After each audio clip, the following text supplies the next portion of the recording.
جب آدم علیہ السلام زمین پر آ گئے تو اللہ نے بی بی حوا کے بطن سے حضرت آدم کو 2 بیٹے عطا فرمائے۔ ایک کا نام حابیل رکھا گیا اور دوسرے کا نام قابیل رکھا گیا۔ حابیل ایک نیک سیرت اور خوبرو جوان تھا، جبکہ قابیل وسوسے شیطانی میں پھنسا ہوا جوان۔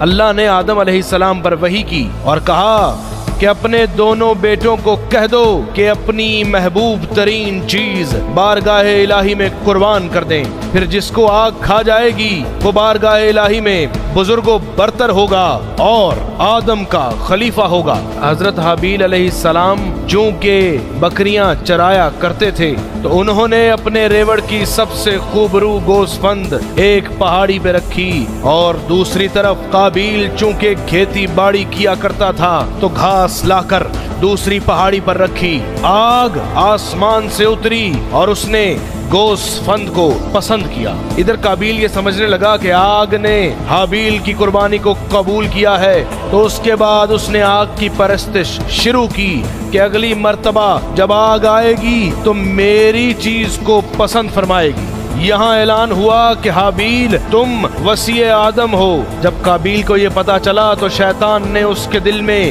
حسد اور کینے کا بیج بو دیا، اور وہ یہ سوچنے لگا کہ جب تک حابیل میرے باپ آدم کی آنکھوں کے سامنے رہے گا تب تک میرے باپ کی توجہ میری طرف نہ آئے گی۔ ایک دن جب حضرت آدم علیہ السلام مکے کی حج کو گئے تو قابیل نے موقع پاتے ہی ایک پتھر اٹھایا اور حابیل کے سر میں دے مارا، جس کی وجہ سے حابیل شہید ہو گئے۔ سامعین گرامی قدر، یہ وہ پہلا قتل تھا جو قابیل نے حابیل کا کیا۔ اس قتل کو کر لینے کے بعد قابیل یہ سوچنے لگا کہ جب میرا باپ آئے گا اور میرے بھائی حابیل کی میت دیکھے گا تو مجھ سے پوچھے گا کہ تو نے اسے کیوں قتل کیا ہے۔ اتنے میں اللہ نے 2 کوے بھیجے جو آپس میں لڑنے لگے۔ جب ایک مارا گیا تو دوسرے نے اپنی چونچ سے قبر کھودی اور اس کو اس میں دفنا دیا۔ قابیل چونکہ نسل آدم تھا، یہ سمجھ گیا کہ پروردگار نے یہ مجھے سمجھانے کی خاطر بھیجے ہیں، تو قابیل نے قبر کھودی اور حابیل کو اس میں دفنا دیا۔ اب قابیل یہ سمجھنے لگا کہ چونکہ حابیل قتل ہو گیا ہے تو وصی آدم میں قرار پاؤں گا، مگر ایک مرضی بندے کی تھی اور دوسری خدا کی۔